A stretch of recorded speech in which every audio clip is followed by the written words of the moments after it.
Assalamualaikum warahmatullahi wabarakatuh.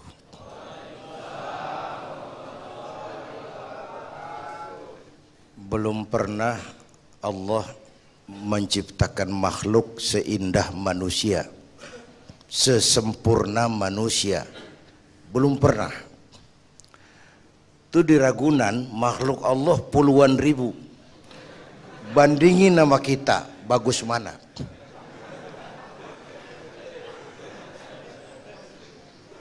Ada makhluk Tuhan tuh yang disebut malaikat, diciptakan dari cahaya, immaterial, dan karena itu tidak perlu material. Malaikat diberikan akal tapi tidak diberikan nafsu. Kalau malaikat selalu benar, enggak istimewa. Kalau malaikat enggak pernah salah, wajar. Enggak ada yang bikin mereka salah. Material enggak perlu, seksual enggak perlu, sama duit budek, sama perempuan kagak open. Malaikat. Sebaliknya ada makhluk Allah yang namanya binatang, diberikan otak tapi tidak diberikan akal. Mereka hanya diberi nafsu. Binatang tiap hari salah, pantas. Binatang selalu salah, tidak aib, karena cuma diberikan nafsu, nggak diberikan akal. Sapi kalau dia ngelihat rumput, nggak usah nanya ini rumput halal apa haram, nggak usah. Ayam jago kalau sudah datang syahwatnya, nggak usah nengok ini banyak orang apa enggak, nggak usah. Dan itu wajar binatang. Nah, yang ketiga kita manusia, makhluk paling komplit, kompleks. Diberi akal, diberi nafsu.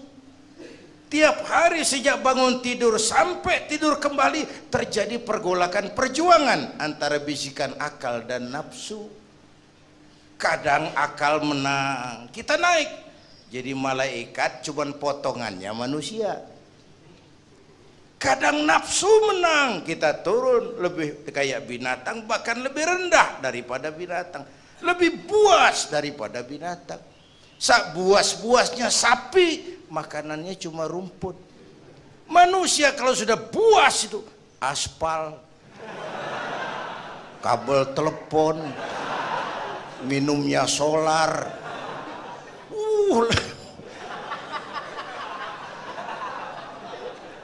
Lebih buas dari binatang sekalipun.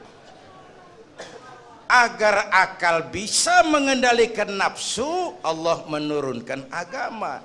Bukan menghilangkan, mengendalikan, mengatur. Manusia tanpa nafsu bukan manusia. Manusia nafsu melulu, kebo.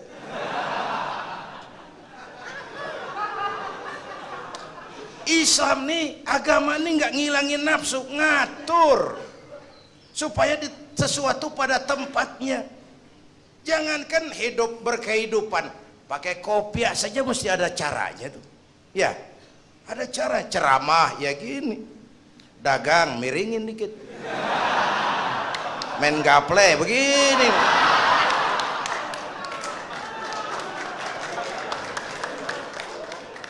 Pakai kopiah aja ada cara aja tuh.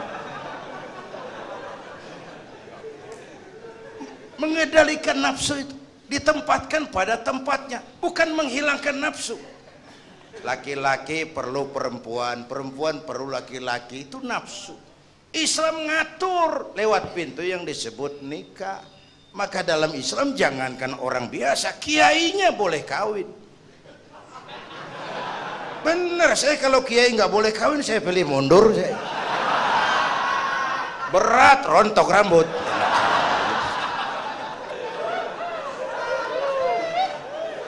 Ngatur. Nih, 2 bulan lagi kan Ramadan. Itu Ramadan benar-benar disiplin soal yang halal pun kalau belum waktunya jangan. Coba lihat. Halal tapi belum waktunya, ntar sabar. Tempe halal habis maghrib, kan gitu tuh. Itu kan disiplin tuh. Tahu halal habis maghrib. Bini sendiri halal, Habis terawih. Habis terawih legaan dikit. Yang halal pun kalau belum waktunya jangan. Ini kan mengatur kita disiplin. Di sini segalanya berakar tuh. Nah, disiplin paling tinggi merasakan kehadiran Allah dekat dalam hidup. Nih di luar nih kenapa korupsi sulit diberantas? Karena orang disiplinnya disiplin kaku. Disiplin takut atasan tapi nggak takut Tuhan. Kayak anak muda tengah malam naik motor ngebut, lampu merah nyodok terus. Di stop polisi, prit, iya pak, minggir, siap pak, SIM ada pak, STNK punya pak, tahu lampunya merah, tahu pak, kenapa jalan terus? Saya kagak tahu ada bapak.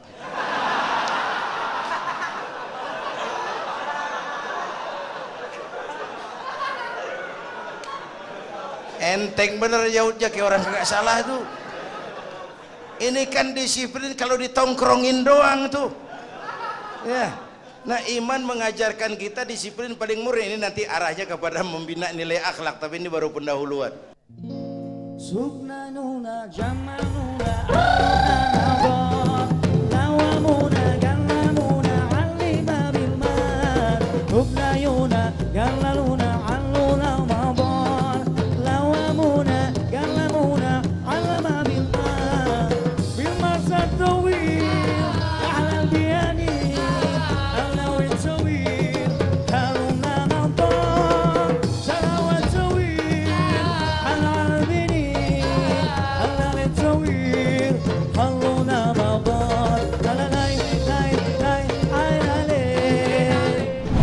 nih, saya nih, Zainuddin nih, kalau mengharap masuk surga pakai amal yang saya kerjakan sendiri, roman-romannya tipis harapan. Sholat saya berapa banyak saya tahu. Terus saya baca sejarah, Nabi Adam dosanya atu. Makan buah khuldi, Nabi Adam dosanya atu, dikeluarin dari surga.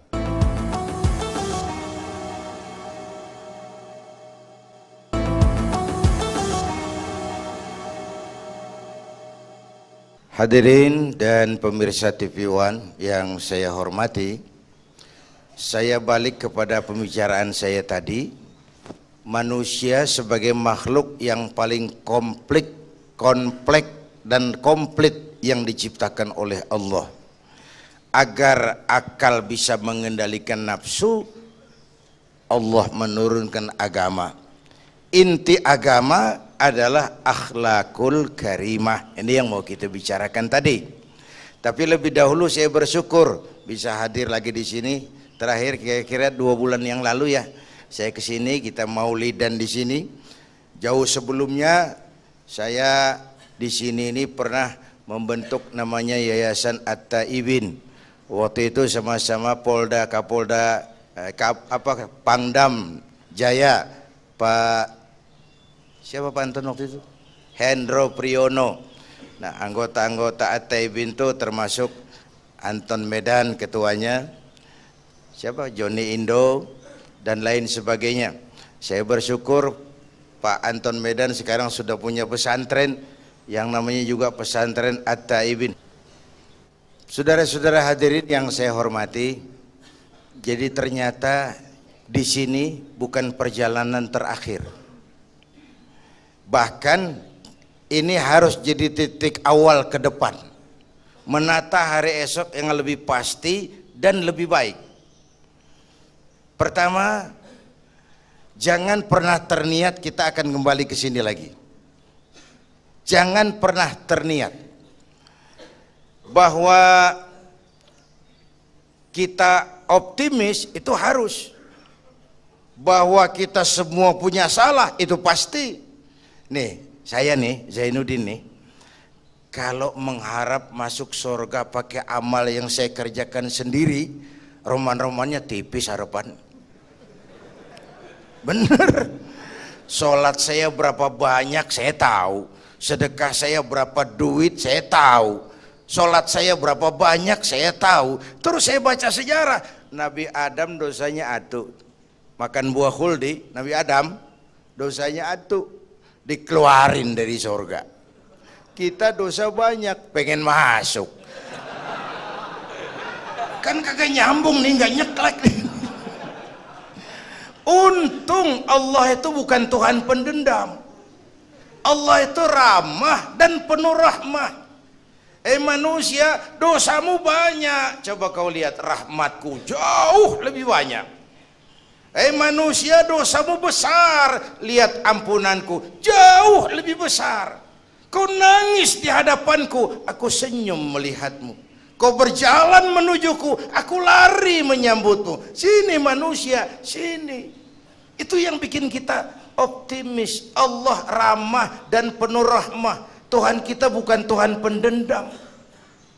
Jangankan kita nih yang ada dalam Dorotan Riyadhus Shalihin itu kan riwayat lama. Ada mbahnya bajingan, tengik lagi. Ini pernah membunuh 99 manusia, 99 orang dibunuh. Bayangin, satu hari datang hidayah, ada keinginan taubat kembali. Berangkat dia, cari ustadz mau menyatakan taubat. Yang ditemuin ustadz belum tapi mateng, masih mengkel. Assalamualaikum ustadz. Salam. Kenapa? Ustadz, saya mau nanya. Apa? Saya mau taubat, bisa nggak sih? Emang dosa ente apa? Saya pernah bunuh 99 orang, Ustadz. Oh, ente kelewatan amat. 99 mau gedean itu, susah taubatnya. Susah.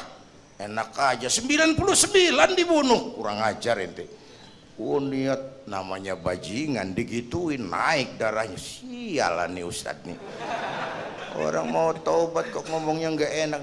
Gue pikir daripada 99 dengan gue lempengin nih. Allah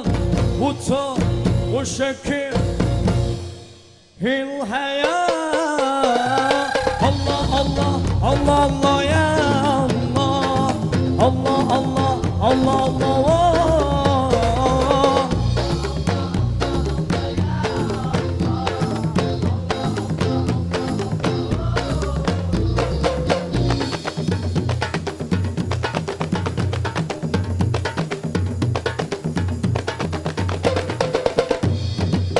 Allah ya bawai, Allah ya bawai. Tidak ada orangnya yang tidak pernah salah. Orang baik bukan orang yang tidak pernah berbuat salah. Orang baik adalah orang yang kalau dia berbuat salah segera sadar, dijadikannya itu pelajaran untuk tidak diulanginya lagi di masa yang akan datang.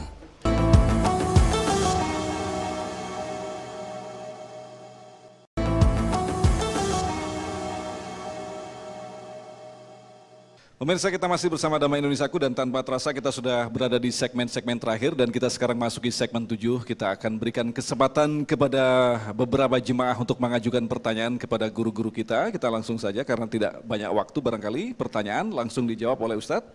Silakan terlebih dahulu. Silakan Ustadz. Assalamualaikum warahmatullahi wabarakatuh.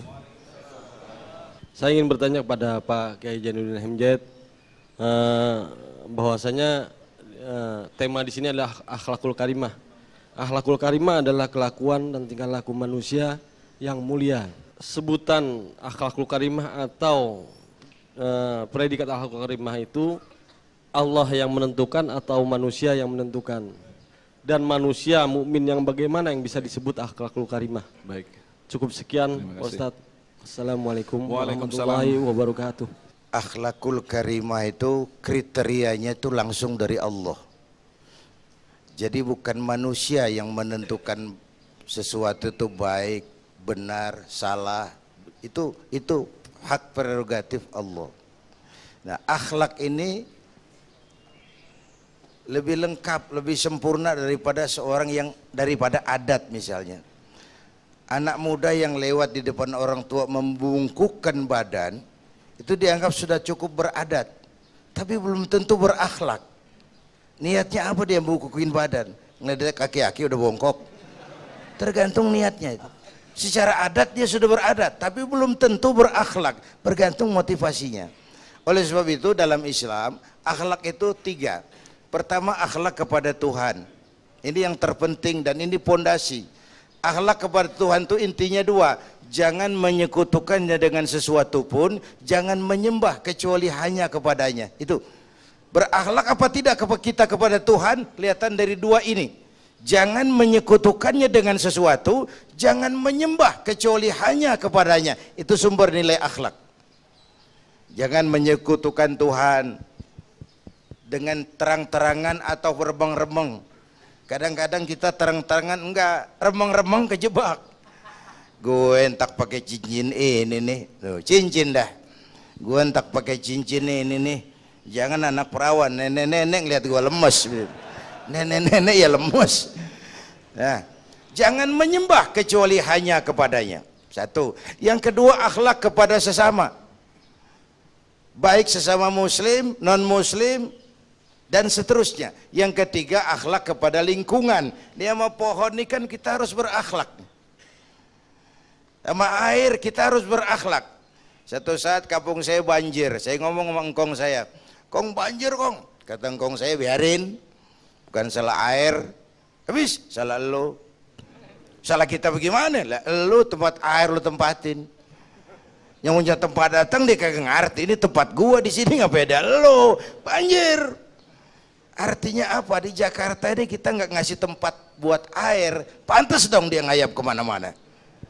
Nggak akhlak sama lingkungan, sama pohon, bahkan sampai kepada faiza zabahtum fa ahsinu zibhata. Kalau kamu menyembelih hewan, sembelihlah dengan cara yang terbaik.